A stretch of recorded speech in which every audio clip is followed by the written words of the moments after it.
आज की कथा प्रारंभ करने के पूर्व एक उपाख्यान जो शेष था, परंतु मुझे लगता है बहुत महत्वपूर्ण है।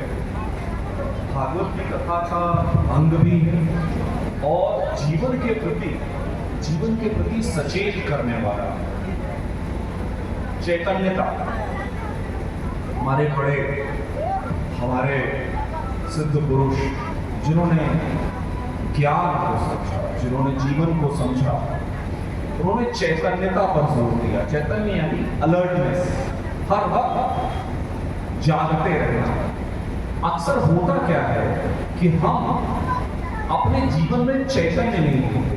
चैतन्य यानी हम ऐसे तो झाड़ू लगा रहे हैं, पोछा लगा रहे हैं, कोई भी काम कर रहे हैं, यहाँ तक कि अभी कथा भी सुन रहे हैं, पर उस कथा के पीछे कान तो है, पर मन में कभी ये चलता है कि वहां दूध रखा था, बहू से कहा था, उसने फ्रिज में रख दिया था।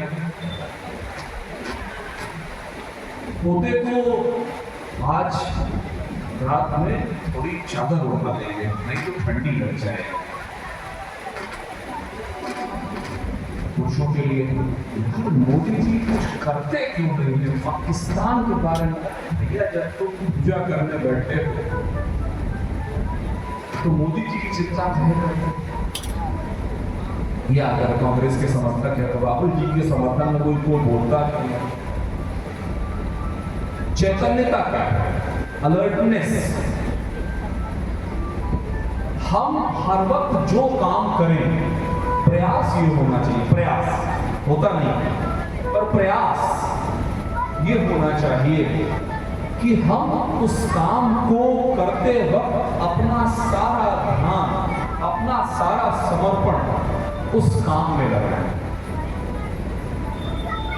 और अगर हम जागृत होना शुरू कर दें, जागृत यानी आप कहीं भी, मैं अभी तो जाग रहा हूं, सिर्फ 4 उबासी तो ली, अरे 5वीं उबासी थोड़े सो गए। लेकिन क्या सच बताइए, क्या आप 100%, 100% पूरे के पूरे अभी मेरे साथ हैं क्या? कहीं दिमाग में घर की बात नहीं चल रही, कहीं दिमाग में नहीं चल रहा कि ये वाला पैसा ऐसे होगा, वो वाला पैसा वैसे होगा, आटा ऐसे इधर से आएगा, दाल उधर से आएगी, चावल इसको दे देंगे तो उसके बदले में सब्जी मिल जाएगी। क्या ये विचार चलते नहीं रहते हमारे मन में? आपके यहाँ आटा दाल चावल है, हम लोगों के मन में कुछ और हो, पर हम चैतन्य में नहीं रहते, हम अलर्ट नहीं रहते। और साधना या जीवन का पथ ऐसा है कि जरा सा पैर फिसला तो कितना फिसलता जाए पता ही नहीं चलता। कल मैंने आप लोगों को याद होगा अजामिल की कथा सुनाई थी। वो कथा है फिसलने के बाद संभलने की। अब मैं आपको आज कथा सुनाऊंगा कि कैसे एक बार पैर फिसल जाए तो जन्म बीत जाता है। कल हम लोगों ने राजा ऋषभदेव की कथा सुनी थी, आपको याद है?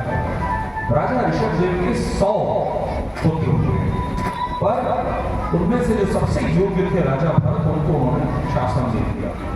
राजा भरत कहते हैं 1 करोड़ साल उन्होंने राज किया। बलि थे, सामर्थ्यवान थे, धार्मिक थे, सब कुछ ठीक था। और 100 करोड़ वर्ष, 1 करोड़ वर्ष जब उन्होंने शासन कर लिया तो उन्होंने कहा बस हो गया, बहुत हो गया, अब मैं जाऊंगा तपस्या करूंगा। तो गंडकी नदी जहां पर श्री राम जी मिलते हैं, वहां पर उन्होंने तपस्या प्रारंभ की आश्रम में रहते हुए। तपस्या करते करते बड़ा समय बीत गया। एक तरह से उन्होंने अपने मन को बिल्कुल केंद्रित कर लिया। समय बीतता गया। एक दिन की बात है कि वो प्रातः स्नान करने सरोवर गए। अब जब वो सरोवर पहुंचे तो एक मृगी समझना सब हिरणी आई। हिरणी सब लोग समझते हैं।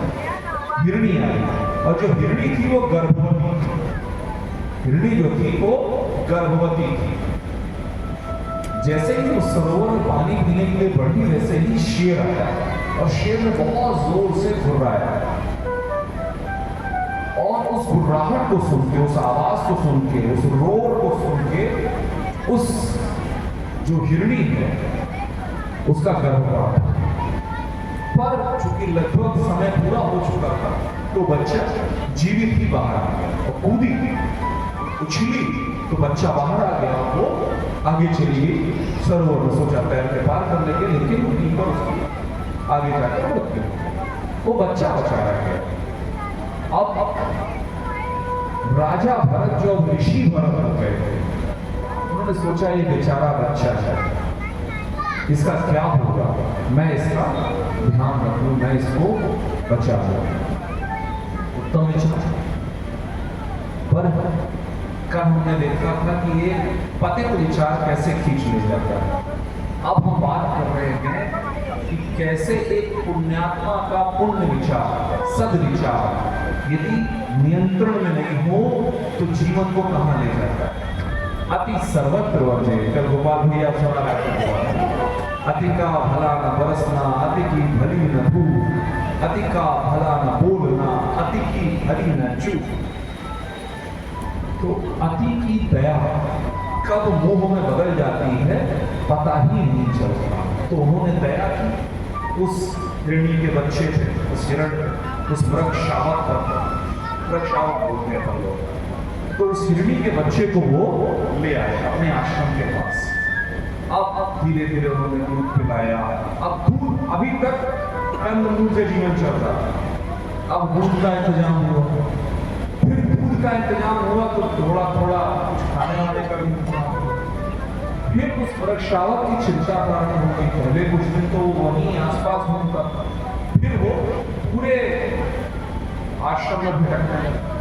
तो हर वक्त उसकी तरफ ध्यान दे, देखो कहीं चोट ना लग जाए, देखो कहीं इसको कोई मार ना दे। फिर कुछ दिन वो दूर जाने लगा तो लगातार वो उसकी चिंता में लगे रहे। ये क्रम चलता और धीरे धीरे जो ये दया थी, ये जो प्रेम था, ये जो स्नेह था, ये स्नेह मोह में बदल गया। अब हर वक्त उनको यही चिंता लगी रहती थी कि आखिर वो वृक्षावत है कहां, कहीं किसी ने उसे मार तो नहीं दिया। कभी वो बाहर जंगलों में दौड़ने लग जाया रहे तो मत जाओ, बोलने लगे, अरे मृग तू वहां मत जा, तुझे शेर खा ले, तू हमारे पास है, मैं तेरी रक्षा करूंगा। इसी मोह की प्रक्रिया में समय बीतता गया। थोड़ा बड़ा हुआ शावक, जो उसकी स्वाभाविक प्रवृत्ति है, वो दौड़ के जंगल चला गया।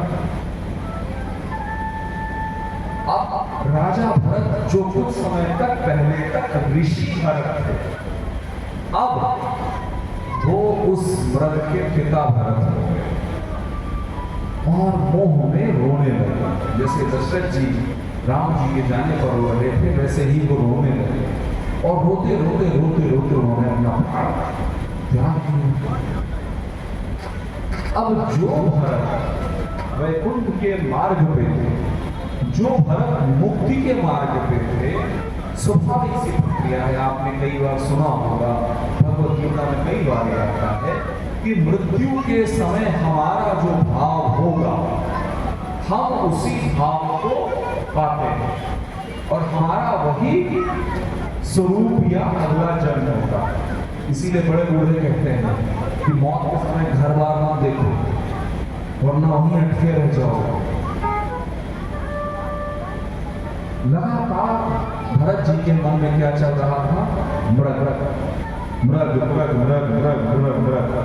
तो उस मृग शब्द को, उस मृग के विचार को इतनी बार रिपीट किया, इतनी बार दोहराया कि वहां नारायण नारायण बोलते हुए उनको पार्षद मिल गए। यहाँ ये मुक्ति मोक्ष वैकुंठ के मार्ग पर थे और ये अगला जन्म इनको मृग का मिला। पर इतनी साधना की थी, इतनी तपस्या की थी, इसलिए उस मृग योनि में भी चेतना नहीं समाप्त हुई। यानी ये मृग थे, पर इनको याद था कि पिछले जन्म में इन्होंने क्या गड़बड़, क्या गलती की।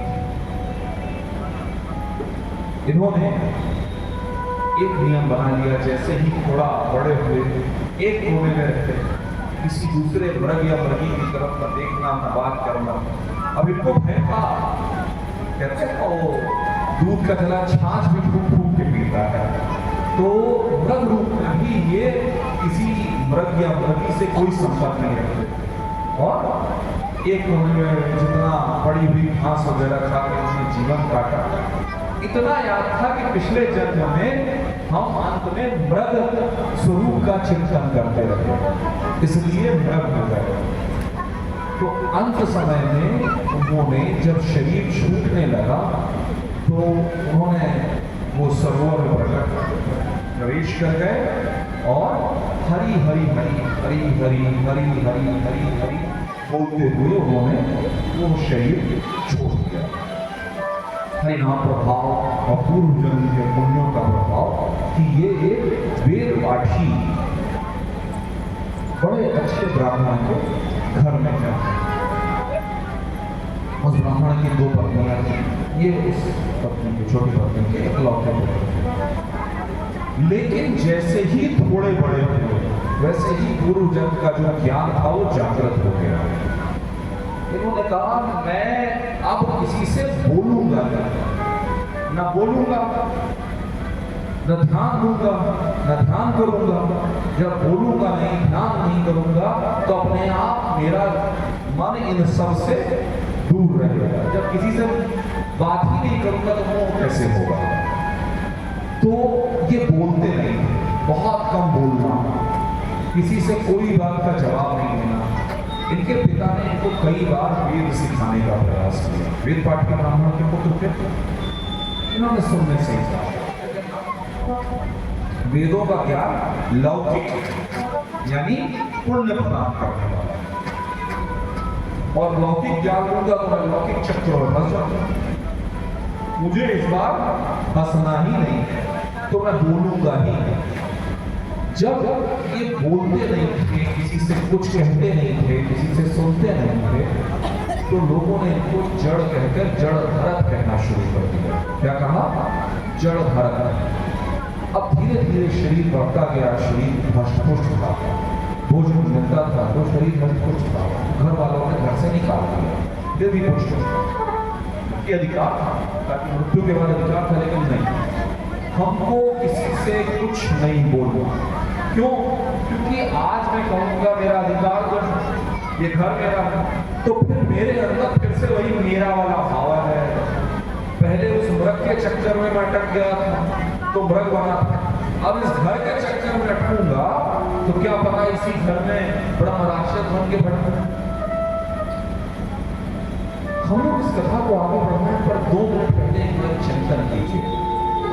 क्या हम सब लोगों के मन में ये भाव नहीं आना चाहिए कि ठीक है हम जड़ भरत ना हो जाए, जड़ ना हो जाए, पर कम से कम दिन में एक बार प्रभु का नाम ले लें कि प्रभु यहाँ पड़े हैं, अपना कर्तव्य है, संतान की चिंता, संतान सुखी हो, पति सुखी हो, मैं सुखी हूँ, पर इसी में अटके न रहे, ये भाव होना चाहिए ना।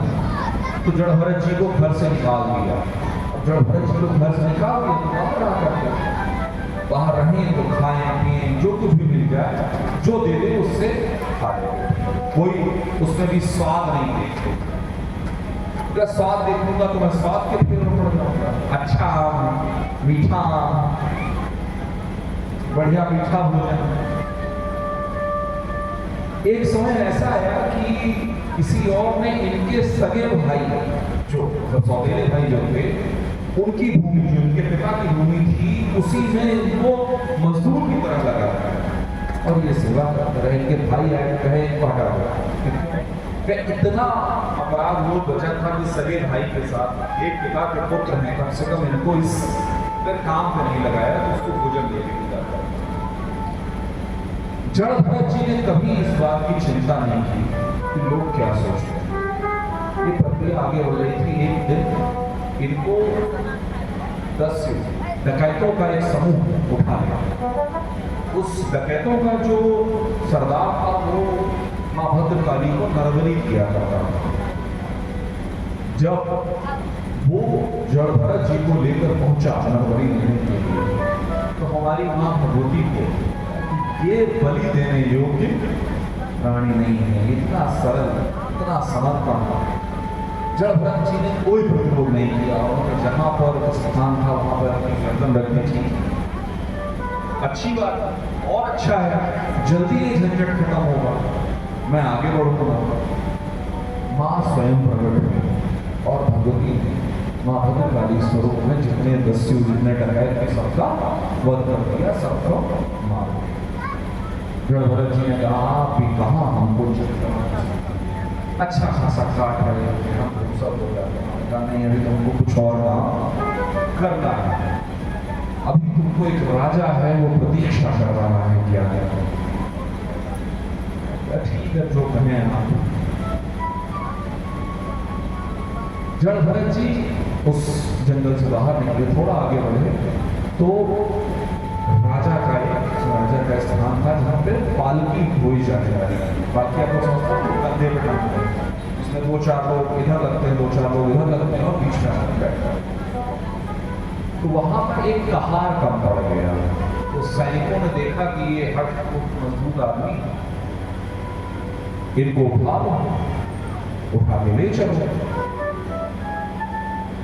बेचारे हमारे जड़ भरत जी किसी चीज का प्रतिरोध को करते नहीं थे, तो उन्होंने कहा कि अब उन्होंने पालकी उठा।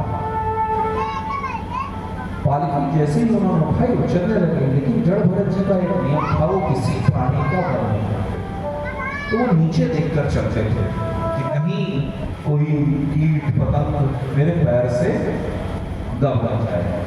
अब स्वाभाविक सी बात है, अगर आप तेज चलते देखेंगे यहाँ कीड़ा है तो मैं यहाँ पैर रखूँ, वहाँ कीड़ा तो वहाँ पैर रखूँ, तो स्वाभाविक सी बात है हिलेगी डुलेगी। और कहारों की जो गति होती है वो एक सम पे चलते हैं, तभी वो चलते रह पाते हैं लगातार। तो एक सम पर चलते हैं कहारों की जो गति होती है। अब वो लोग तो सबके सब एक सम पर चले, एक नियम से चले। ये उछलते कूदते, कहीं यहाँ किसी चींटी को बचाया, कहीं वहां किसी कीड़े को बताया। ये कब चल रहा था। थोड़ी दूर चला तो राजा ने कहा कि क्या कर रहे हो तुम लोग, तुम लोगों का दिमाग खराब हो गया है, ऐसे उठा रहे हो, मुझे चोट लग रही है, कूद जाए तो सिर लग जाए पालकी, ऐसे कोई तरीका होता है चलने का। तो बात कहारों ने कहा प्रभु हम लोग सही चल रहे हैं, ये जो नया कहार जोता गया है सेना के द्वारा, सैनिकों के द्वारा, ये उसकी वजह से हो रहा है। वो बार बार कभी इधर उछलता है कभी उधर उछलता है। राजा रघुगण ने व्यक्त करते ये भी बताएं कि राजा रघुगण जा रहा था। राजा रघुगण जो जा रहे थे वो कपिल देव जिनकी हम लोग को चर्चा की, कपिल देव से मिलने जा रहे थे, जो सांख्य है दर्शन का प्रतिपादन करने वाले और ज्ञान देने वाले। तो राजा वहां जा रहा था। उसने कहा मैं एक तो सही काम से जा रहा हूँ, कोई व्यक्तिगत सुख से तो जा नहीं, ज्ञान एकत्रित करने जा रहा हूँ, और तुम लोग मेरे को परेशान कर रहे हो।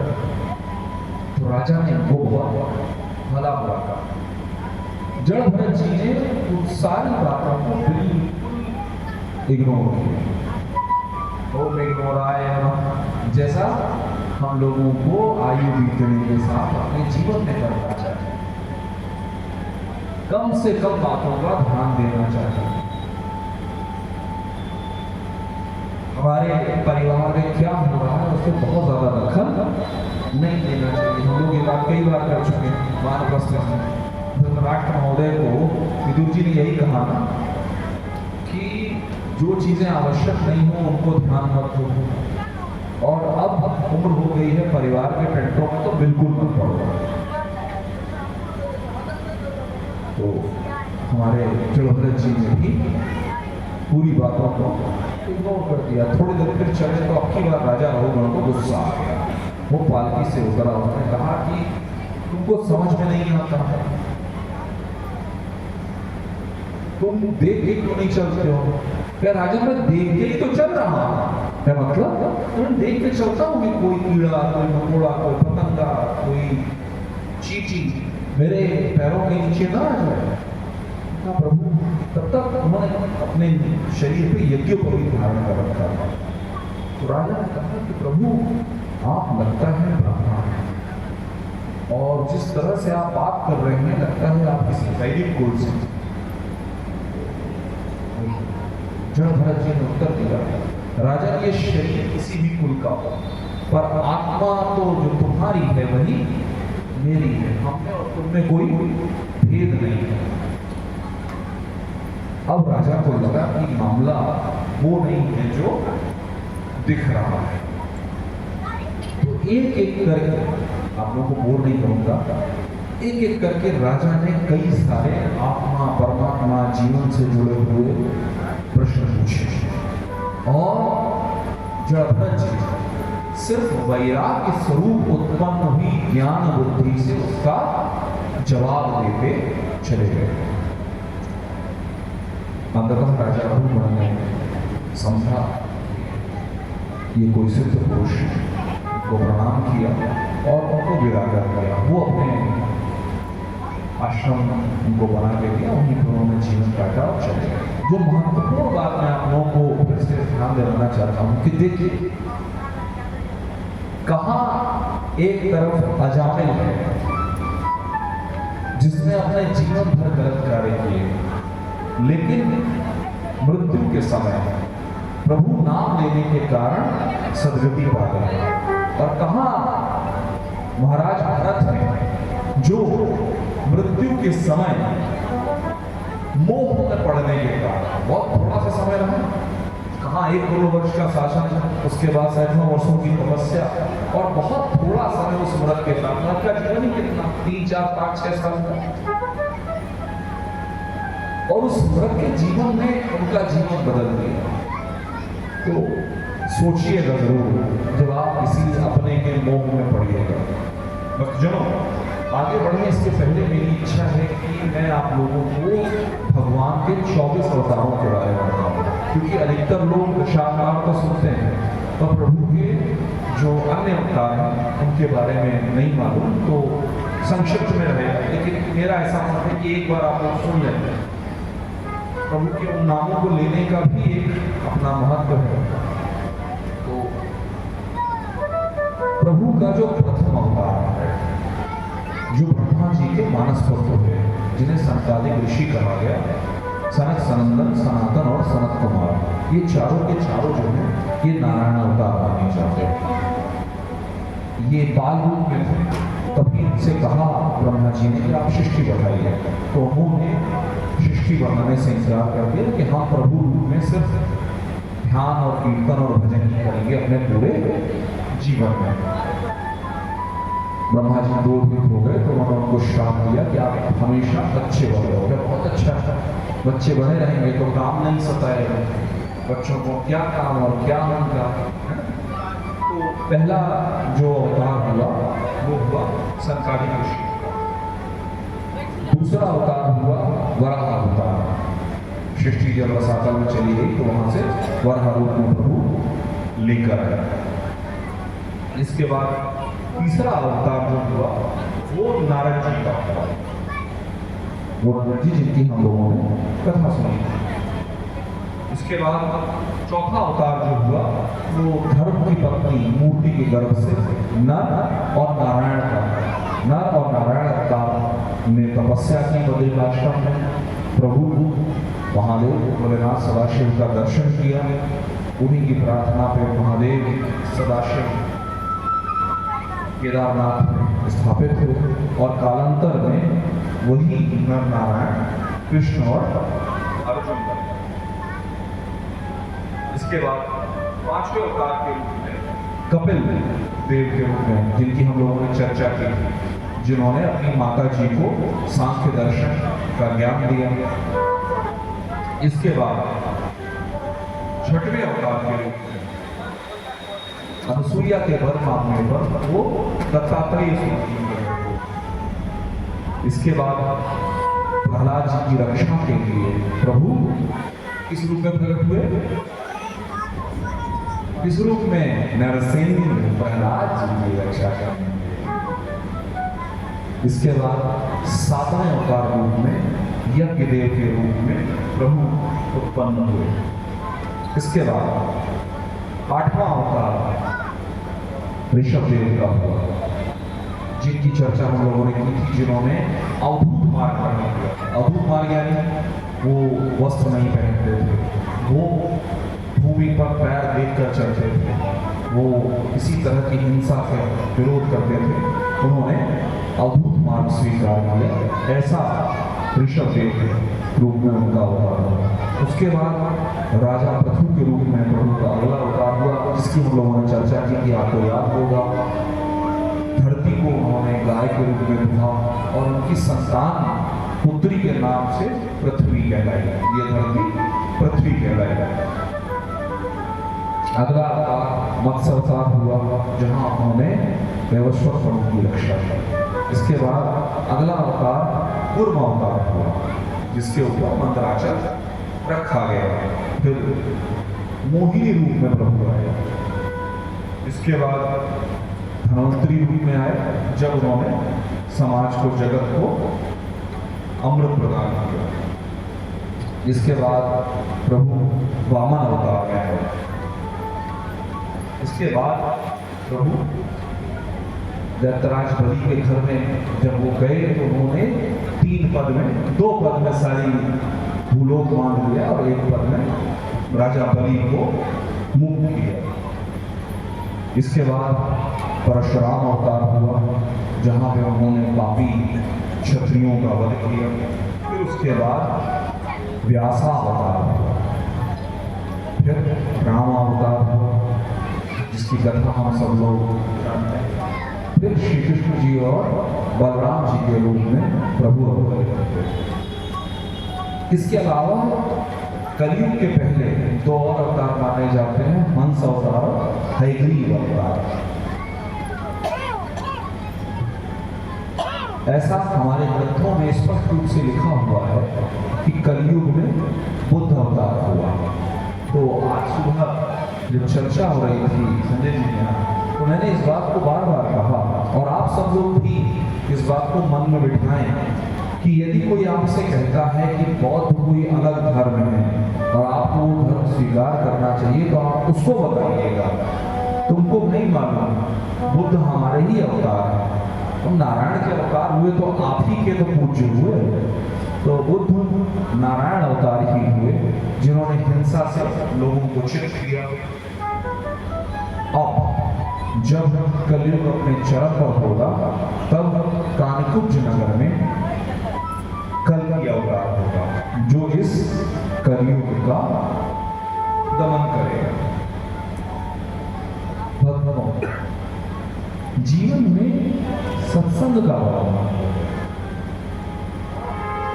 हम अपने जीवन में जब भी ज्ञान पाते हैं वो सत्संग के माध्यम से ही होता है।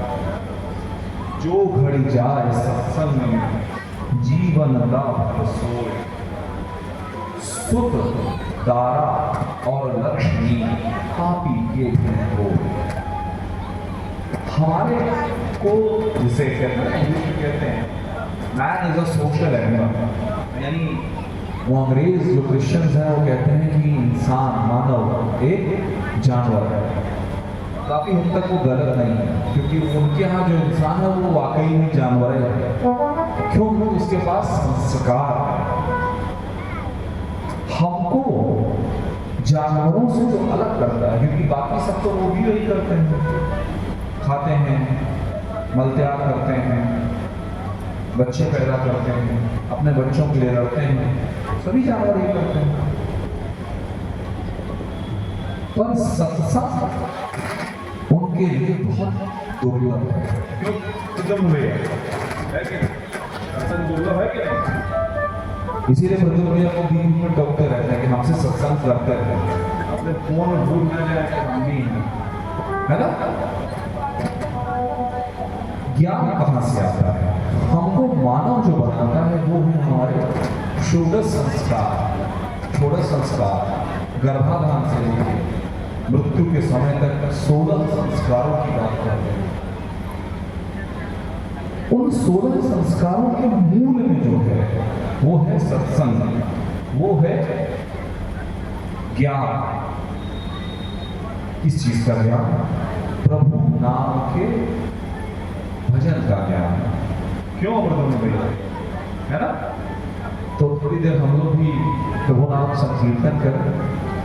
हरे कृष्ण, अरे बोलिए हरे कृष्ण कृष्ण कृष्ण हरे हरे, हरे कृष्ण राम राम हरे हरे, हरे कृष्ण राधे राधे, राधे राधे। ये भी तैयार नहीं हो रहा तक हम लोग अपना नाम संकीर्तन करें। राधे राधे, हरे राम राम राम कृष्ण कृष्ण हरे हरे, हरे राम हरे कृष्ण। सीताराम सीताराम सीताराम कहिए, राधे श्याम राधे श्याम, राधे श्याम कहिए। जाहि विधि राधेरा, ताहि विधि रहिए। राजा राम राजा राम सीताराम कहिए, राधे श्याम श्याम श्याम कहिए। जाहि विधि राधेरा, ताहि विधि रहिए। जाहि विधि राधेरा, ताहि विधि रहिए।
विधि का विधान जा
ताहि विधि रहिए सीताराम सीताराम राधे श्याम कहिए जाहि विधि राखेला ताहि विधि रहिए और सरस्वती जिंदगी की डोर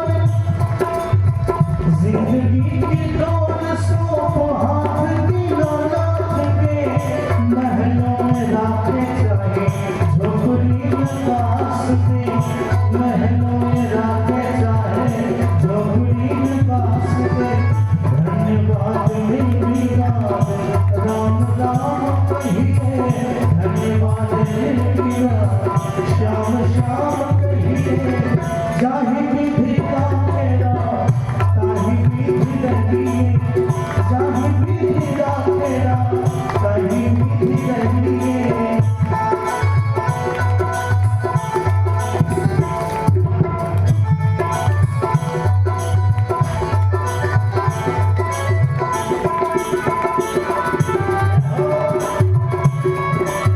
बोलिए वृंदावन बिहारी लाल की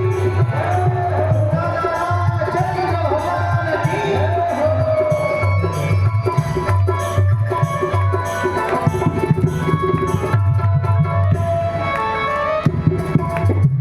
आशा एक राम जी से दूसरी आशा छोड़ दे नाता एक राम जी से दूसरी नाता छोड़ दे नाता एक राम जी से दूसरी नाता छोड़ दे आशा एक राम जी से दूसरी आशा छोड़ दे नाता एक राम जी से दूसरी नाता छोड़ दे नाता एक राम जी से दूसरे नाता तोड़ दे साधु संग राम रंग अंग अंग रंगिए साधु संग राम रंग अंग अंग रंगिए काम रस त्याग प्यारे राम रस पाइए सीताराम सीताराम सीताराम कहिए जाहि विधि राखेला ताहि विधि रहिए जाहि विधि राखेला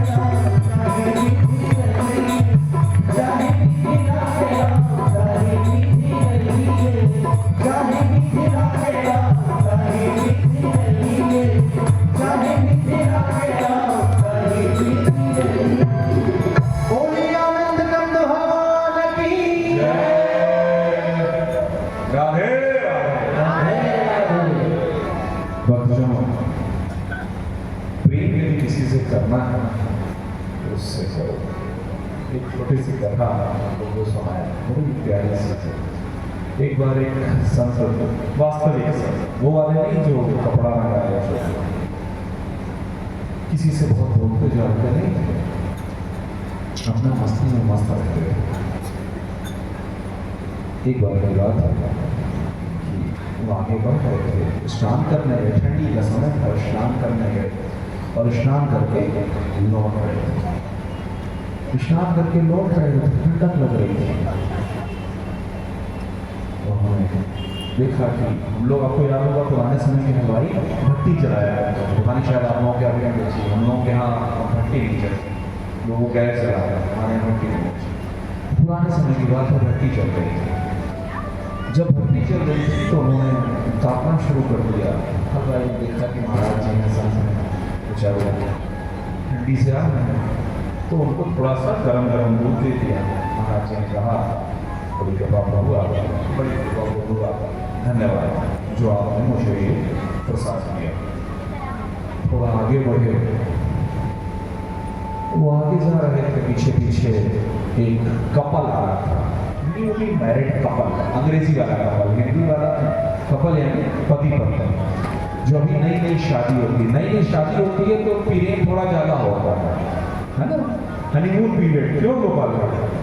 तो हनीमून पीरियड होता है तो पीरियड थोड़ा ज़्यादा आता है, तो ज़्यादा ही दिखाता है पुरुष और दोनों ही। तो बेचारे जा रहे थे, उनका पैर बड़ा हल्का सा छिट्टा हुआ, पीछे एक नवविवाहित दंपत्ति, नया नया जोड़ा, नया नया शादी किया और जोड़ा रहा था। तो जो लड़का था उसने खींच के बाबा जी को एक छपा मारा। बेचारे बाबा जी सीधे साधे आदमी, महादेव ने बोलता था तो बेचारे गिर गए सब, गिर गए। तो उन्होंने कहा प्रभु बड़ी कृपा है आपकी, ऐसी कृपा है। पीछे से साथ में गिर जा रहा, पागल वाला है। बाबा जी जरा सा आगे बढ़े तो वो जो लड़का था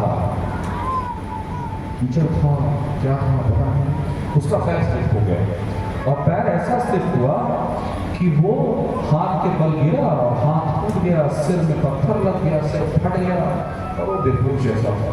हम लोग गिर लिए, बाबा जी उसकी तरफ देखे और थोड़ा सा रोने लगे।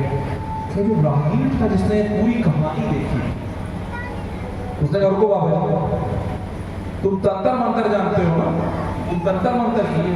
भैया हम तो कुछ किए ही नहीं। नहीं तुम कुछ तो गड़बड़ किए, वरना ये आदमी तुमको मारा, तुमको जलेबी खिलाया, दूध दिया, तुम उसको ऊपर वाले को धन्यवाद किए, बिल्कुल ठीक है, सभी ऐसे ही करते हैं। प्रभु बड़ी कृपा है। पर जब ये मारा तभी तुम रोए नहीं, तुमने इसको गाली नहीं दी, तुमने इसको सरापा नहीं, तुमने भगवान को धन्यवाद दिया और तुमने जरूर कोई मोल कर पाओ। भैया मैंने कुछ नहीं किया ना, तुमने कुछ तो किया है, वरना बताओ कौन आज के समय में धन्यवाद देता है कष्ट में, पीड़ा में? तो उन्होंने वही कहा जो मां कुंती ने कहा था कि भैया जब खुशी होती है, दूध जलेबी मिली थी, तब प्रभु को धन्यवाद इसलिए दिया कि आपने ये दिया, बड़ी कृपा है। भूखा था, ठंड लग रही थी, पर जब मार पड़ी, जब अपमान हुआ, तो मैंने प्रभु को इसलिए धन्यवाद दिया कि प्रभु बड़ी कृपा है, आप मुझे अहंकार नहीं आने दिए, आपने कष्ट दिया तो मुझे प्रभु आपकी याद आया। कैसा ठीक, सारी कहानी सुन लिया। तुमने इसको क्यों मारा? बेचारे ने तुमको एक छापा मारा था, तुम तंत्र मंत्र करते, थोड़ा बहुत मारते, उसका हाथ टूट गया, सिर फट गया, पड़ा हुआ है। तो बाबा जी ने एक बात कही, वो अद्भुत है कि गोपाल जी मेरा मैं कई बार एक और किसी और के लिए नहीं कहता, सबसे ज्यादा अपने लिए कि मैं न भूल जाऊं। बाबा जी ने कहा कि देखो भैया, ये जो स्त्री है ये इसका प्रेमी है, पति है, प्रेमी है। मैंने इस पुरुष के ऊपर तो कुछ किया नहीं था ना, नहीं, फिर भी इसने मुझे मारा। क्यों मारा? क्योंकि मैंने इसकी प्रियतमा, मतलब जिससे ये प्यार करता है, बिलवेड है, उसके ऊपर मेरी वजह से एक कीचड़ का पड़ गया, इससे मारा, क्योंकि उसकी प्रियतमा है, बिलवेड है, प्रेमिका है। तो एक बात बताओ, इसने मुझे झापड़ मारा तो मेरा प्रेमी भी तो कुछ करेगा ना। अब प्रॉब्लम यह है कि तुम्हारे पास इतनी ताकत है, मेरे प्रेमी के पास तो इस धरती को विश्वोत्पत्त्यादि हेतवे, यानी वो विश्व की उत्पत्ति भी करता है और विश्व का विनाश भी करता है। श्री कृष्णाय वयम नमः। मेरा प्रेमी वो है जो इस संपूर्ण सृष्टि को बना सकता है, मिटा सकता है, तो मुझे कुछ कहने की जरूरत क्या है? ऐसा सांवरा है हमारा, ऐसा कन्हैया है हमारा, अगर प्रेम करना है उससे करें। तो भक्तजनों, आज गोकुल में बधाई बज रही है, कन्हैया आ चुके हैं। हर तरफ नंद बाबा ने धन वैभव समृद्धि जो कुछ था सब देने को तैयार है। और भागवत जी ने कथा आती है, उपाख्यान आता है कि वो बांटे जा रहे हैं और कम नहीं हो रहा है। क्यों? क्योंकि वो जिसको देते हैं उसको लेने की सुध ही नहीं है। वो कन्हैया को देखता है और वो सब कुछ भूल जाता है। टीकाकार कहते हैं कि कन्हैया का जो ये स्वरूप है, राम जी के लिए कहा गया कि राम तुम स्वयं धर्म हो, साक्षात राम तुम मूर्तिमय धर्म हो। और हमारे कन्हैया के लिए कहा गया कन्हैया है मोहावतार। हमारे परंपरा में 4 महारात्रियों का वर्णन है। ये वो महारात्रियां हैं जहां रात्रि जागरण का विशेष शुभ प्रभाव बताया गया है। पहली है शिवरात्रि, जिसे महारात्रि कहा गया क्योंकि महादेव की रात्रि है। फिर उसके बाद दूसरी है होली की रात्रि, जिसको दारुण रात्रि कहा गया क्योंकि वहां पर दारुण कार्य हुआ, होलिका जली थी। उसके बाद हमारे कन्हैया की रात्रि है जन्माष्टमी, जिस जन्माष्टमी को कहा गया मोह रात्रि। और दीपावली की रात्रि जिसे कहा गया काल रात्रि। इसीलिए हमारे पश्चिम बंगाल में उस दिन महाकाली की बहुत विशाल स्तर पर पूजा होती है। तो है कन्हैया का जो ये अवतार है, इसे मोहावतार कहा गया है।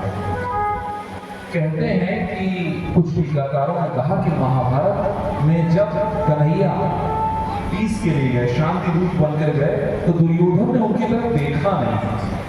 क्यों नहीं देखा? कहे मैं तुम्हारी तरफ देख लूंगा तो वहां जाऊंगा, तुम वहीं दूर से बोलो मैं तुम्हारी तरफ देखना ही नहीं करूंगा। तो कन्हैया का ये मोहा अवतार है और इस कन्हैया के अवतार ने पूरे गोकुल को मोह लिया है। कहते हैं चारों दिशाएं प्रसन्न है, जल प्रसन्न है, नभ प्रसन्न है। कन्हैया को जब लेकर जा रहे थे वसुदेव जी, तब मां यमुना प्रसन्न थी। क्यों? क्योंकि मां यमुना उनकी पटरानी है। जब जैसे कल हमारे गोपाल भैया अपने सर पर लेकर जा रहे थे, वैसे जैसे हम लोगों ने कन्हैया के चरण पकड़ लिए थे, हम सब लोगों ने कन्हैया के चरण निकले हुए थे, तो हम लोगों का भी मन नहीं माना, हम सब लोगों ने आशीर्वाद दिया। वैसे ही मां यमुना चढ़कर आई और शेषनाग जी छत्र लगाए हुए थे। ऐसे कन्हैया जब गोकुल में पहुंचे तो हर तरफ प्रसन्नता, सुख, शांति का वास हो गया। भागवत टीकाकार कहते हैं कि नंद जी बांटे जा रहे हैं, तिल के पहाड़ बना के बांटे जा रहे हैं, लाखों गाय बांटे जा रहे हैं और कोई ले नहीं रहा है, कमी नहीं हो रहा है। क्यों? कि किसी को कुछ लेने की सुध ही नहीं बची है। चलो अभी इस कथा के क्रम में जब हम लोग आगे बढ़ेंगे तो हम लोग रास की बात करेंगे, तो लोगों को लगता है जो गोपियां हैं वो गोपियां सिद्ध ऋषि हैं। अभी इसकी चर्चा करेंगे। एक एक ऋषि ऐसा है जिसने कल्पों तक, युग नहीं 4 युग होते हैं, 4 युग मिलके एक कल्प होता है। ऐसे कल्पों तक तपस्या की एक ऋषि की कथा मुझे स्वाध्याय करना तो पड़ रहा था। वो ऋषि 3 कल्प तक सिर्फ सूखे पत्ते खाकर जी रहे थे और प्रभु का नाम ले रहे थे। ऐसे ऋषि गोपिका स्वरूप में आए हैं। अभी हम लोग जब रास की चर्चा करेंगे तो इस बात से बात करेंगे। तो नंद जी बांटे जा रहे हैं और कोई लेने वाला नहीं है, क्योंकि काल में अब कुछ लेने देने के लिए बचा ही नहीं है। पूरे गोकुल में सुख शांति का माहौल है, पर कंस तैयार है। कल हम लोगों ने कथा को थोड़ा सा छोटा कर दिया था, उस कथा को थोड़ा सा विस्तार वहां कर देते कि जब कंस पटकने चला मां योग माया को, तो मां उनके हाथ से छूटकर आकाश में चली गई और वहां जाकर मां ने कहा कि तेरे मृत्यु देने वाले का जन्म हो चुका है, अब तू इन बच्चों की हत्या करना बंद कर दे। अब तू क्या मुझे मारेगा? तेरा मारने वाला आ चुका है। कुछ ग्रंथों के अनुसार ये योग माया ही साक्षात रूप में विंध्याचल चली गई, मां विंध्यवासिनी के रूप में।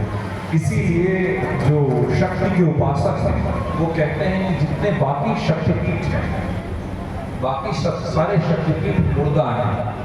क्यों?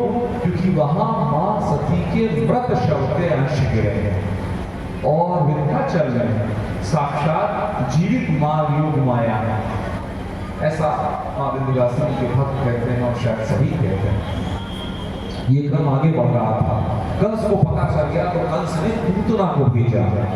पूतना महाराक्षसी। इस पूतना की भी एक छोटी सी व्यतिक्रम वाली कथा है, बस आप लोगों के साथ एक क्षण साझा कर लूं कि ये पूतना जो थी ये पिछले जन्म में राजा बलि की पुत्री रत्नावली स्वयं प्रभु भक्त थी। भाई प्रहलाद की पर होती थी तो वो गुण महाभक्त हैं प्रहलाद, उनकी प्रपौत्री है तो वो गुण आएंगे। महाभक्त थी, महावैष्णव थी। तो जब प्रभु वामन स्वरूप में आए तो जैसे ही वामन स्वरूप में प्रभु आए तो इस रत्नावली का मन हो गया और मात्र स्नेह जाग गया उसके मन में। उसने कहा क्या आनंद हो, ऐसा बालक मेरे घर आया और मैं उसको अपनी छाती से लगाकर दूध पिलाऊं, तो इससे ज्यादा सुख क्या ही हो सकता है। थोड़ी देर में जब वामन प्रभु ने राजा बलि का सब कुछ ले लिया और उनको सुतल में भेज दिया, सुतल में राज करने के लिए भेज दिया।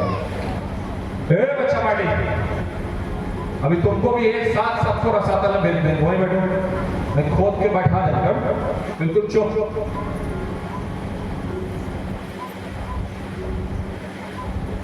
जब वामन प्रभु ने राजा बलि का सब कुछ ले लिया तो रत्नावली के मन में आया कि अगर मेरा ऐसा बेटा होता तो मैं अपने आंचल में दूध लगाकर, मैं अपने आंचल में विष लगाकर, काल कूट हलाहल विष लगाकर इस बच्चे का वध कर देता। तो हमारे श्री हरि विष्णु केशव प्रत्येक इच्छा पूर्ण करने वाले हैं। उन्होंने कहा दोनों ही चीजों के लिए तथास्तु। तो ये पूतना वो रत्नावली है, मां की तरह दूध भी पिलाने वाली है और विष भी देने वाली है। कथा आती है कि जब जैसे ही पूतना गई तो प्रभु ने सारे जो बाल वृंद हैं उनको अंतर्ध्यान कर दिया, क्योंकि उनको लगा कि अगर बाकी को देख लिया तो ये उन सबका वध कर देंगे। अब आप सोचिए कि प्रभु को कितनी चिंता है अपने भक्तों का, प्रभु को कितनी चिंता है अपने भक्तों का। कुछ भी हो जाए उनका पता, उनको कष्ट नहीं होने देते और कष्ट भी वो देते हैं जिससे उनके भक्तों की उन्नति हो। कष्ट अपने आप में बुरा नहीं। हम लोगों ने मां कुंती की बात सुनी और अभी हम लोगों ने भरत जी को देखा। यदि कष्ट, पीड़ा, दुख हमें अपने इष्ट, अपने परमात्मा के अनुग्रह की तरफ ले जाए तो क्या बुरा है। और जैसा हम लोग कहते हैं, जो लोग बॉडी बिल्डिंग करते हैं, वो भी जो स्पोर्ट्स में काम करते हैं या रियल लाइफ में कोई भी चीज आप देखिए, जीवन में जो कुछ भी प्राप्त है उसके लिए कुछ ना कुछ कष्ट जरूर उठाना पड़ता है। बगैर कष्ट के कुछ नहीं मिलता। तो प्रभु ने अपने भक्तों की रक्षा के लिए उन सारे बाल बालों का अंतर्धान कर दिया और पूतना के मन में ये भाव बना दिया कि सीधे वो प्रभु की तरफ ही चल पड़ेगा। जब पूतना वहां पहुंची तो उसने बहुत सुंदर रूप लगा दिया। कहते हैं कि वो इतनी सुंदर बन गई कि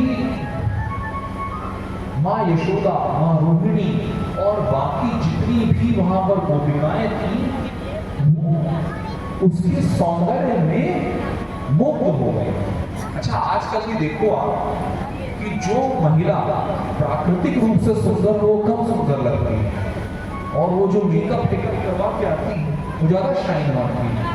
पता नहीं आप लोगों ने देखा कि नहीं, एक बड़ा बढ़िया सा वो टहल रहा है फेसबुक में कि वो जो सोनम है उसकी शादी की फोटो और वो जब जेल में है उसकी फोटो, कि एक जेल तो इन लोगों को भी होनी चाहिए जो जिन्होंने उनका मेकअप किया था, ऐसी सूपना जैसी, सूप रखा जैसी महिला को कितना सुंदर बना दिया। असल में नकली हमेशा असली से सुंदर दिखता है, नकली हीरा ज्यादा चमकता है, नकली सोना ज्यादा चमकता है। और जो नकली संत होते हैं आजकल, अगर आप लोगों को याद हो तो जब कथा का प्रारंभ हुआ था तो भक्ति रानी ने कहा था पापस्य खंडः का पाखंडः। पाखंड क्या है? पाप का अंश है, और पाखंड ज्यादा दूर तक जाता है। जो पाखंडी होते हैं, जो पापी होते हैं, जो रोज, ये देखिए दाढ़ी बढ़ गई, 6 दिन कथा सुनाते सुनाते दाढ़ी बढ़ गई है। क्यों? क्योंकि क्षौर कर्म वर्जित है। क्षौर कर्म यानी दाढ़ी मूंछ, पुरुष के लिए दाढ़ी मूंछ, बाल धोना, स्त्रियों के लिए बाल धोना, दाढ़ी मूंछ, कपड़े धोना, ये सब क्षौर कर्म का अंग है। तो दाढ़ी बढ़ गई है। लेकिन आजकल के बाबा जी लोग देखिए क्या गोरे गोरे चमकते रहते हैं, रोज दिन में 2 बार दाढ़ी बन रही है। हम लोग रोज बना 2 ही महीने इतना चमकते हैं, जबकि कथा में कथावाचक और यजमान दोनों का क्षौर कर्म वर्जित। देखिए गोपाल भैया की दाढ़ी बड़ी हो गई है, कुछ भी कर लीजिए 7 दिन की कथा में दाढ़ी बढ़ेगी ही बढ़ेगी। कलश पूजन जब होता है उसी वक्त क्षौर कर्म होता है, इन्होंने भी किया, हमने भी किया, उसके ठीक पहले। लेकिन नकली वाले जो हैं वो चमकते रहते हैं।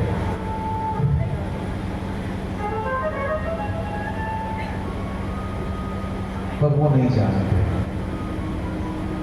प्रभु को कपट नहीं पसंद, मोह में कपट छल छल। प्रभु ने जब देखा कि ये पापे आ रही है मेरी तरफ, तो प्रभु ने आंख बंद कर दी। टीकाकारों ने इसको बड़े बड़े टीकाएं लिखी हैं प्रभु की आंख बंद करने में। पर एक विषय जो सबसे महत्वपूर्ण है, जिसको अरे अम्मा ज्यादा ना रुकिए, बस 10 मिनट में कथा का विराम हो जाएगा। हे अम्मा आरती करके जाओ। अरे बोलिए अम्मा, ले आके कुर्सी लेके भाग गए। इसीलिए हम कहते हैं ध्यान दिया करो अम्मा। देखो आप कथा से उठे, आपकी कुर्सी चली गई, इसीलिए कथा छोड़ के नहीं जाते हैं, वरना घर की कुर्सी भी चली जाए, फिर बहू बिल्कुल सुनेगी नहीं, कथा बीच में नहीं छोड़ने का। क्यों गोपाल जी? प्रभु कृपा नहीं होगी तो कैसे कुर्सी मिलेगी? हमारे गोपाल जी को भी अच्छी कुर्सी मिले, यही प्रभु से हमारी प्रार्थना। तो टीकाकार कहते हैं निर्मल मन जो जन सो मोहि पावा, मोहि कपट छल छिद्र न भावा। तो जैसे ही पूतना वहां पहुंची, प्रभु ने आंख बंद कर ली। कहीं कहते हैं कि प्रभु ने आंख इसलिए बंद कर ली कि अगर इसकी आंखों से मेरी नजरें मिल गई तो फिर दिल दीवाना हो जाए। हमारे कन्हैया की आंखों में देख के कौन है जो मोह से बचे, और अगर ये मोह से मोह में आ गई तो फिर बाकी लीला कैसे होगी? अभी तो मुझे इसका उद्धार भी करना। फिर कहते हैं कुछ टीकाकार कहते हैं प्रभु ने आंख इसलिए बंद कर ली कि कहीं अगर मेरी दृष्टि पड़ गई तो उसकी माया भंग हो जाएगी। अगर इसकी माया चली गई, जहां प्रभु की दृष्टि है वहां माया नहीं है। हम अक्सर एक बात कहते हैं, फिर वही कह रहा हूं कि उद्धार करें अपना। जब मन भटकता है, क्योंकि मन तो भटकेगा, मन का काम है भटकना, ये स्थिर रह ही नहीं सकता। गोपाल जी भैया इसीलिए मन का प्रतीक ग्रहों में चंद्रमा को माना गया। ये देखिए पकड़ने के लिए हम लोग मोती पहने हैं, मोती पहना रही बहुत सारे लोग मोती पहनते हैं, लेकिन ये मन है जो नियंत्रण में ही नहीं आता, तो मन तो भटकेगा। काम, क्रोध, मद, मोह, लोभ, ये हमारे मन को कभी इधर भटकाएंगे, कभी उधर भटकाएंगे। उस वक्त हमारी रक्षा कौन कर सकता है? उस वक्त हमारी रक्षा सिर्फ प्रभु कर सकते हैं, और प्रभु तो साक्षात आने वाले नहीं, इतना टाइम तो है नहीं भाई। हम आप नारद जी तो है नहीं कि उनको अहंकार होगा तो लीला रचा देंगे। हमने इतने पुण्य तो किए नहीं, तो हमारे पास क्या आधार है, हमारे पास क्या रास्ता है? हमारे पास सिर्फ एक रास्ता है, वो है प्रभु नाम का। तो प्रभु ने कहा कि ये मेरी तरफ आएगी, यदि मेरी दृष्टि इस पर पड़ गई तो इसकी माया समाप्त हो जाएगी, और अगर इसकी माया समाप्त हो गई तो बाकी जितने लोग हैं डर जाएंगे। इसलिए प्रभु ने अपने नेत्र बंद कर लिए। कुछ भी कारण है, प्रभु ने अपने नेत्र बंद किए और उस पापी पूतना के सौंदर्य के तेज से, मद से सब ऐसे मंत्रमुग्ध हुए कि किसी को ध्यान ही नहीं रहा कि वो प्रभु को अपने गोद में उठा ले रही है, और उसने गोद में उठा के अपने आंचल से लगा लिया। प्रभु ने कहा अब इसका काम होने का समय आ गया, अब इसकी मुक्ति का समय आ गया। बेचारी ने बहुत दिन ये पाप स्वरूप, ये पाप योनि स्वीकार की हुई है, अब हम इसको मुक्त दे देते हैं। कथा में आता है कि प्रभु रोष से दुख होने लगे, रोषाभिताश देवता होकर, रोष रूप में उसके अधिष्ठाता के रूप में देवता रुद्र स्वयं उसके प्राण पीने लगे, और जब उसके प्राण रुद्र पीने लगे तो धीरे धीरे उसकी जान निकलने लगी। वो चीखने लगी, चिल्लाने लगी कि मुझे बचा लो, मुझे बचा लो। लेकिन अब तो मामला प्रारंभ हो चुका था, और अब जब तक मुक्ति नहीं हो तब तक बीच में रुकते हैं। कई बार जब हम लोगों को कष्ट होता है, पीड़ा होती है, तो हम लोग लगता है थोड़े में छूटते हैं, लेकिन कष्ट, पीड़ा, समस्याएं कई बार बढ़ती जाती हैं। इसको देखने का एक दृष्टिकोण जो मैं महसूस करता हूं, आप लोगों के साथ साझा करना चाहूंगा। हो सकता है कि आपको आज अच्छा नहीं लगे, खास तौर पे जब हम पीड़ा में होते हैं, लेकिन मेरा ऐसा मत है मेरे अल्प ज्ञान से कि तैयारी आज होती है जब मन में थोड़ी शांति है। अब यहाँ बैठे हैं तो मैं ये मान रहा हूँ कि आप लोगों का भी पेट में दर्द नहीं हो रहा, अभी बहू से लड़ाई नहीं हो रही है मेरे साथ। ठीक है, मन में बहू को गाली दे रही है कुछ सासों, या कुछ बहुएं सासों को गाली दे रही है, लेकिन थोड़ा थोड़ा तो मेरे साथ है ही 10-15%। ये माता लोगों की हंसी बता रही है कि थोड़ा थोड़ा मेरे साथ है। आज ये तैयारी है अपने आप को ये बताने की कि जब कष्ट आएगा, जब पीड़ा आएगी, जब मृत्यु तुल्य कष्ट मिलेगा, तो हम थोड़ा सा अपने आप को संभालेंगे, थोड़ा सा अपने आप को मनाएंगे। कैसी प्रभु कृपा है हम पर कि हमको कष्ट दे रहे हैं। क्यों?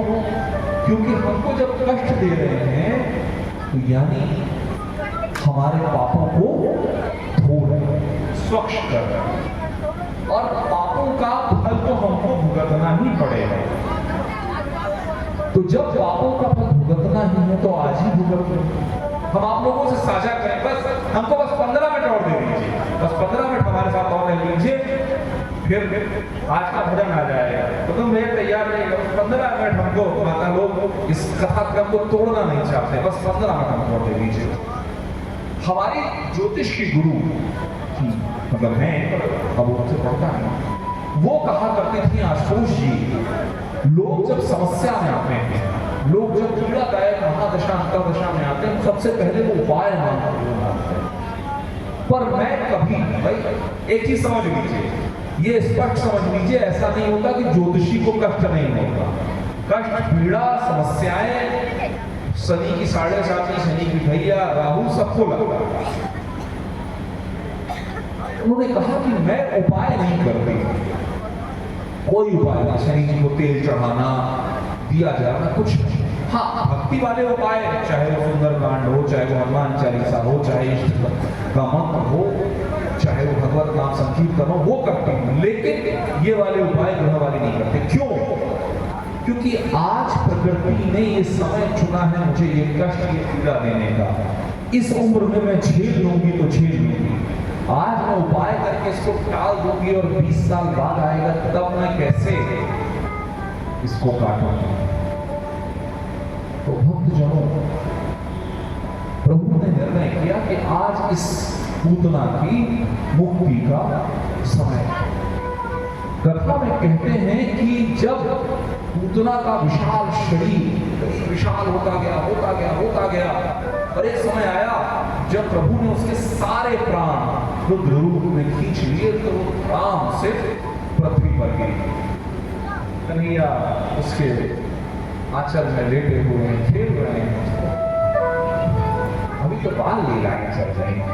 कन्हैया हम सबको अपने बाल स्वरूप का आनंद दे रहे हैं। माँ ने कहा, अरे मेरा बेटा, उसको तोड़ के अपने सीने में रखा। उतना वहां पड़ी हुई कथा आती है कि वो इतनी विशाल थी कि 6 कोस तक के पेड़ जड़ से उखड़ गए और टूट गए।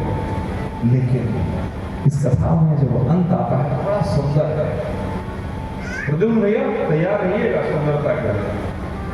आपने भी शायद ध्यान न दिया होगा कथा के सौंदर्य का। कथा में कहते हैं कि पूतना के शरीर को जलाने के लिए छोटे छोटे उसके टुकड़े कर दिए गए ताकि जला सके। तो उसके शरीर से दुर्गंध नहीं आ रही थी, उसके शरीर से सुगंध आ रही। क्यों? क्योंकि प्रभु ने उसको मोक्ष दे दिया, वैकुंठ दे दिया। एक बड़े सुंदर से टीकाकार हैं, उन्होंने कहा कि मैं इस कन्हैया से कैसे ना मोह लगाऊं। हे मनवा, मैं इस कन्हैया से कैसे नहीं मोह लगाऊं। वो पूतना, कोई हमको विष देने की बात छोड़ दो भैया, अगर कोई हमको विष देने की बात कर दे, क्यों अम्मा, अगर आपकी पड़ोसी कहे कि हम आपको विष दे के खीर खिलाएंगे तो आप उससे बात करने जाओगे? हाँ जाओगे, क्योंकि विष दे के खीर खिलाया जाएगा। क्यों नहीं जाएगा? अगर कोई किसी को पीड़ा देने के लिए बोल भर दिए, क्यों बाबा? अगर कौनो आपको हाथ क्या 2 झापड़ मारेंगे, आप उससे प्यार से बात करोगे? नहीं करोगे ना? और मेरा कन्हैया ऐसा है, मेरा सांवरा ऐसा है कि वो पापी, उल्टा, राक्षस, पता नहीं कितने बच्चों का वध करने वाला। उसने मन में सिर्फ एक भाव बना लिया कि मैं कन्हैया की मां। उस भाव के लिए मेरे सामने ने उस पापन को मोक्ष दे दिया, वैकुंठ दे दिया। राधे राधे, कृष्ण कृष्ण हरे हरे, राधे माधो दाता जगत विकारी। प्रद्युम्न भैया, हमारी अम्मा लोगों को थोड़ी नींद आ रही है ना, तो बस थोड़ी देर हम लोग सब लोग हरिनाम संकीर्तन कर लें। थोड़ा सा हमें समय 10 मिनट का और दे दीजिए, बस 10 मिनट का हमें और समय दे दीजिए। तो आज आरती करने के बस 10 मिनट हमारे साथ और रह लीजिए। तुम भैया तैयार रहिएगा।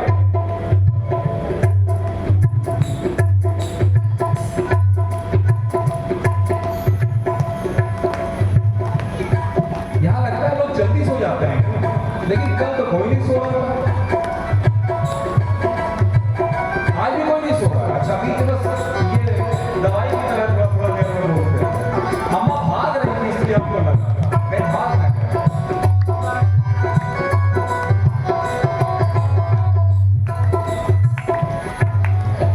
चलो, कल विवाह है, कोई भूलेगा नहीं। और सच के आइए विवाह है। कल हम लोग कन्हैया को रासलीला भी करवाएंगे और कन्हैया का ब्याह भी करेंगे। सब लोग बिल्कुल बढ़िया से सज के आइएगा, कोई सादे कपड़े में नहीं आएगा, ठीक? अब बिल्कुल तैयार होकर आइएगा। जैसे कल सब लोग खूब आनंद लिए थे, वैसे कल भी खूब आनंद लेंगे, ठीक ना? सब तैयार है ना? नगरी हो अयोध्यासी, रघुकुल सा घराना हो, चरण हो राघव का जहाँ मेरा ठिकाना, चरण हो राघव का जहाँ मेरा ठिकाना हो। नगरी हो अयोध्यासी, रघुकुल सा घराना हो, चरण हो राघव के वहाँ मेरा ठिकाना हो, चरण हो राघव के जहाँ मेरा ठिकाना हो।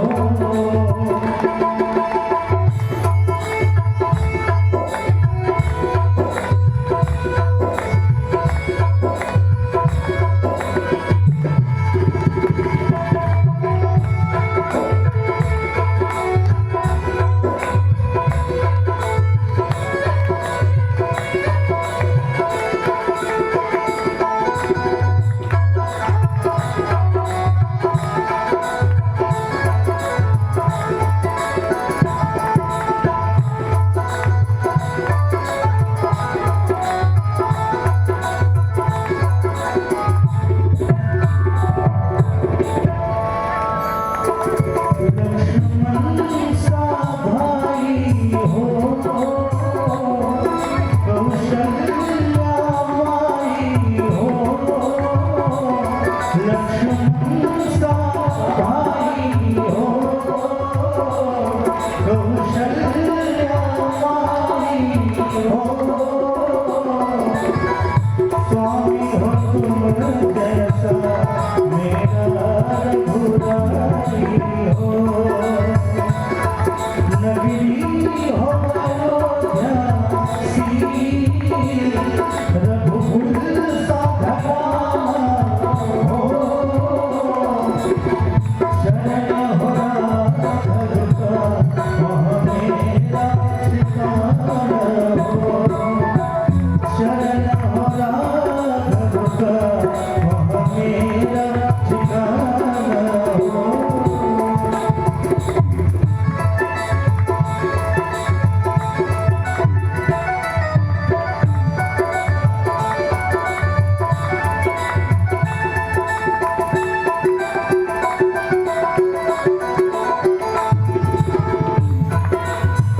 बोले लखन लाल की, चारों भैया की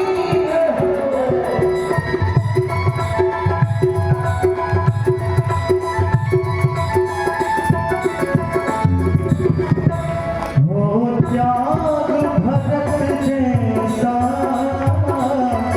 सीता सी नारी हो त्याग भरत जैसा, सीता सी नारी हो, लघु कुश के जैसे ही संतान हमारी हो, लघु कुश के ही जैसी संतान हमारी हो।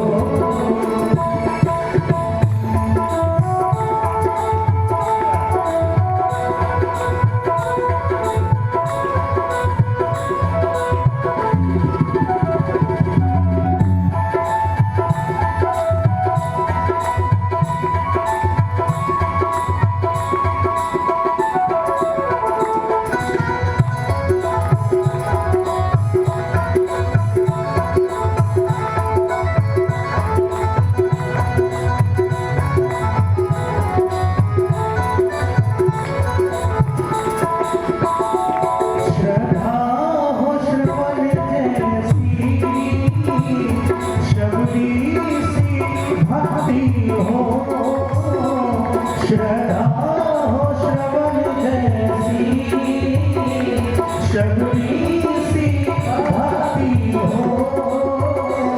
हनुमत के जैसे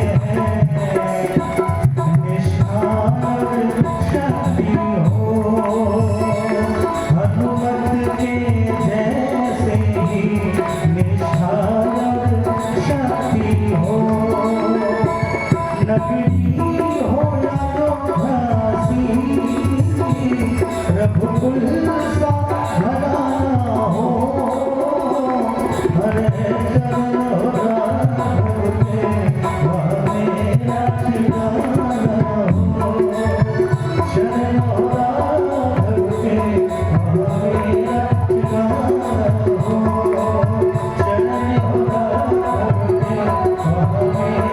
वह मेरा ठिकाना शरण राघव के वह मेरा ठिकाना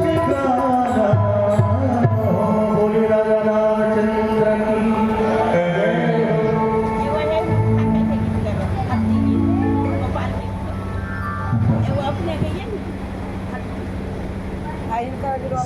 की सबर रखने माँ पंचायत कर लेंगे राधे राधे राधे राधे राधे राधे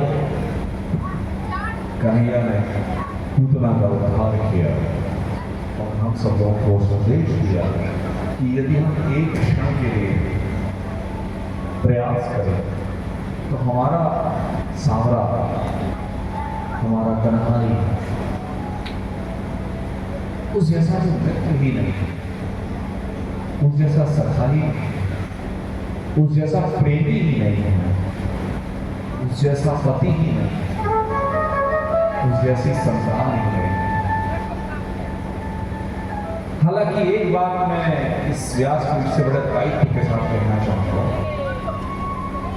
कि यदि आप कन्हैया को घर में लड्डू गोपाल के रूप में लाते हैं तो उसकी प्रक्रिया है अपने पंडित जी से बात करें, उसको फोन करके ही उसको घर पे रखें। आजकल जो बस ऐसे ही टाइम पास के रूप में मेरा मन आया रख लिया, ये नहीं उचित है, सही तरीका होता है। तो पूतना के वध के बाद कंस को और भय हो गया। कंस ने एक के बाद एक कई राक्षस भेजे। हम लोग छोटे छोटे में उन राक्षसों का विवरण सुन। शक्रासुर को भेजा। जब कन्हैया पूतना से बच गए तो माँ यशोदा ने उत्सव रखा।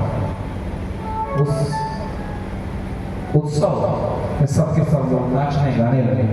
तो कन्हैया को माँ ने एक छकड़ा हो क्या बोलते हैं बैलगाड़ी छकड़ा ही बोलते हैं, छकड़े के नीचे लेटा दिया। छाया में लेटा है, सो रहा, कुछ नाचने गाने लगे। अब इसमें ध्यान देने वाली बात दो है। सोचिए कि हम अभी थोड़ी देर पहले, कुछ दिनों के पहले, एक दिन पहले की बात है कि जब पूतना ने प्रभु को अपने साथ ले लिया था, तब आप कह रहे थे, चिल्ला रहे थे कि मेरे बच्चे को बचा लो। और आज जरा सा नाचना गाना शुरू हुआ तो आप सबसे पहले किसी को हो गए, उसी कन्हैया को। कुछ टीकाकार कहते हैं कि जो छकड़ा है ये दुनिया है और ये जो कन्हैया नीचे है ये प्रभु है। तो हम भौतिक वस्तुओं को, दुनिया को, गाड़ी, महल, अटारी, स्त्री, पत्नी, पति, प्रेमी, प्रेमिका, नौकरी, पैसा, इन सबको प्रभु के ऊपर रख देते हैं और प्रभु को उसके नीचे।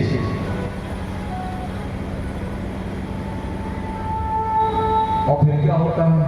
फिर उसमें शक्रासुर नाम का राक्षस आ जाता है।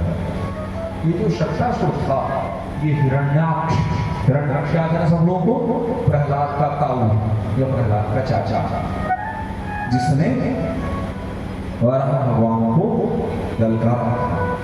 ये हिरण्याक्ष का पुत्र उत्कच जो एक बार लोमश ऋषि के आश्रम में उत्पात मचा रहा था, तो लोमश ऋषि ने उसको श्राप दिया, जा तू शरीर विहीन हो जा।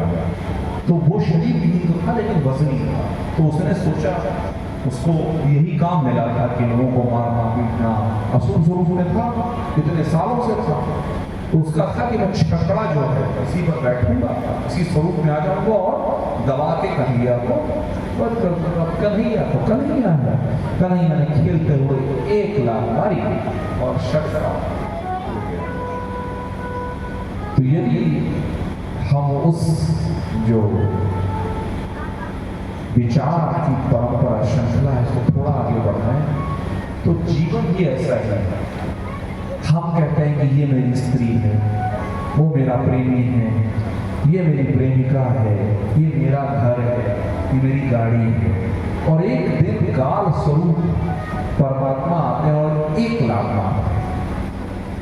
सब ठाट पड़ा रह जाएगा जब लाख चलेगा पंजा, और उस दिन जब सब ठाट पड़ा रह जाएगा तो क्या रहेगा? तो 2 ही चीजें रहेंगी,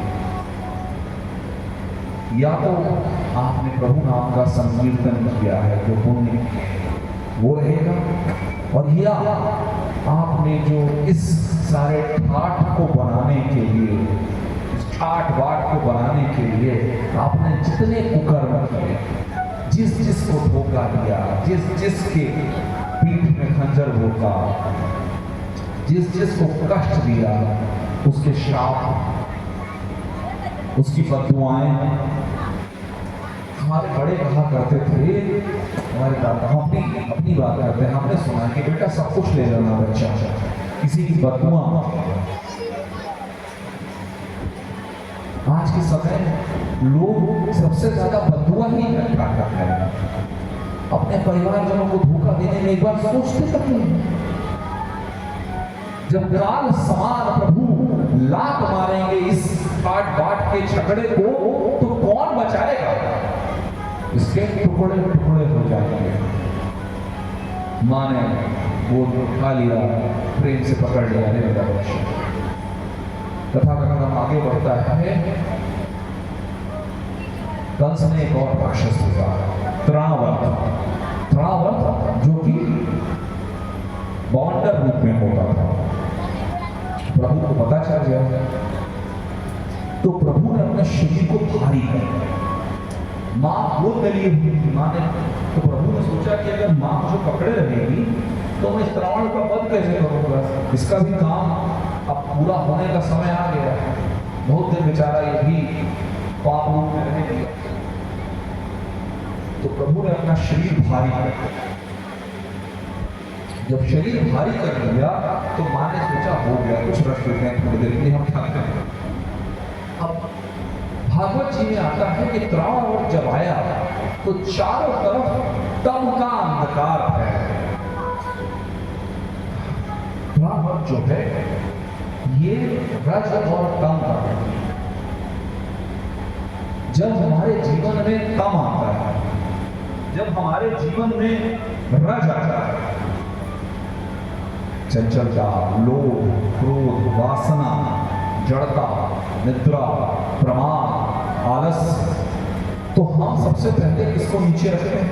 प्रभु। तो चारों तरफ उस तृणावर्त में रज और तम का बवंडर है, किसी को कुछ नहीं दिख रहा। ये तृणावर्त था। ये जो कथाएं हैं इनको आप थोड़ा सा मन में रखिएगा, खास तौर पे ये जो राक्षस हैं, कि आखिर वो ऐसे क्या कर्म हैं जो ये प्राणी इस राक्षस स्वरूप में, अच्छे खासे हम मानव हैं, पर हमारा पतन हुआ तो हम राक्षस होते हैं। तो आखिर ऐसा क्या हुआ कि हम इन स्वरूपों में चले गए? हमारा अपना पतन आखिर क्यों होता है? हम अक्सर कहते हैं गोपाल जी से और लोगों से कि यदि जीवन में कोई पीड़ा मिल रही है, अपने खुद के संदर्भ में कहते हैं, तो वो हमारे ही क्यों पिछले जन्म के पाप हैं जिसको हम इस जन्म में भोग रहे हैं। तो ये जो तृणावर्त है, ये पांडु देश में सहस्त्राक्ष नाम का राजा था, बहुत बड़ी विशाल शरीर का था। एक बार सरोवर में ये अपनी बहुत सारी पत्नियों के साथ किल्लोल कर रहा था। शब्द आता है किल्लोल, किल्लोल का मतलब अटखेलियां कर रहा था, कहीं पानी फेंकना इत्यादि इत्यादि। आप लोग समझदार हैं, उसमें हमको बेचारे सात्विक आदमी को मत ले जाइए, अपने मन में जो जो आप लोग सोच सकते हैं समझ लीजिए कि वो अपनी विभिन्न नारियों के साथ, रानियों पटरानियों के साथ सरोवर में किल्लोल कर रहा था, खेल रहा था। और तभी वहां से दुर्वासा मुनि हुए। दुर्वासा मुनि जो सत का प्रतीक है और सहस्त्राक्ष जो रज और तम का प्रतीक है, उसने प्रणाम नहीं किया। बात ये नहीं है, दुर्वासा ऋषि को अक्सर लोग हम लोग सोचते हैं यार क्रोध करते हैं, लेकिन ऐसा नहीं है, वो सही मामलों में क्रोध करते हैं। विषय ये नहीं है कि तुमने मुझे, दुर्वासा ऋषि ने ये नहीं सोचा कि तुमने मुझे प्रणाम नहीं किया, तुमने उस पद को प्रणाम नहीं किया। कौन सा पद? संत का, सन्यासी का। हमारे बड़ों ने हमको सिखाया है कि अगर कोई संत वेश सन्यासी वेश में आए तो अगर हम उसको धन नहीं भी दे पाए तो उसे क्या कहते हैं? बड़े लोग क्या कहते हैं? माफ करो बाबा, माफ करो बाबा। यानी हम क्षमा मांग रहे हैं कि हम तुम्हारी सेवा नहीं कर पा रहे हैं। पर आज हमारे अंदर बहुत सारे लोगों को देखा, जहां सन्यासी वेश में कोई दिखा उसके साथ बदतमीजी, गाली गलौज। हम आपको एक छोटा सा उदाहरण दे दें, बस थोड़ा देर मेरे पास 10-7 मिनट और मेरे साथ रह लीजिए कि शिवाजी का वास्तविक उदाहरण है। एक बार मुगलों ने अपने 2 स्पाइस जासूस संत वेश में भेज दिए, उनको पकड़ लिया। उनके सैनिकों ने कहा कि प्रभु ये ऐसे ऐसे करना है। तो शिवाजी ने प्रभु राम की कथा का उदाहरण दिया। आप लोगों को राम कथा याद है ना? थोड़ा सा पीछे ले जाऊंगा। राम जी के राज में जब वो लंका विजय करने गए तो कुछ अपराध, कुछ राक्षस स्पाई करने के लिए, जासूसी करने के लिए हनुमान जी के और अन्य लोगों के रूप में आए। तो प्रभु ने कहा जाने दो, इन्होंने मेरे भक्तों का वेश बनाया है, जाने, सिर्फ इसलिए जाने दो। तो शिवाजी ने कहा कि इन्होंने जो वेश रखा है, मैं उस वेश का सम्मान करते हुए इनको जीवित छोड़ देता हूं। पर इस राजा ने उस वेश का सम्मान नहीं किया। इसलिए दुर्वासा ऋषि ने श्राप दिया कि तू राक्षस हो जा। क्यों? क्योंकि तेरे कर्म ही है राक्षस जैसे। तो पौंडर रूप में तृणावर्त ने प्रभु को उठा लिया। जैसे ही प्रभु ऊपर गए, प्रभु ने अपने शरीर को विशाल किया और तृणावर्त का गला दबाना शुरू किया, अपना वजन बढ़ाया और ऐसा बढ़ाया कि तृणावर्त नीचे गिरा और उसका जय श्री राम। जय।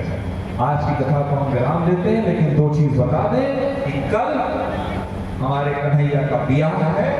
सब लोग बिल्कुल साज रख के आइएगा, बिल्कुल टिप टाप। और परसों हमारे गोपाल भैया होली खेलना चाहते हैं, कह रहे हैं कुछ होली खेलते हैं। होली खेलेंगे? बताइए भाई सब। भाई माइक दीजिए, विस्तार से बताएंगे हमारे गोपाल भैया।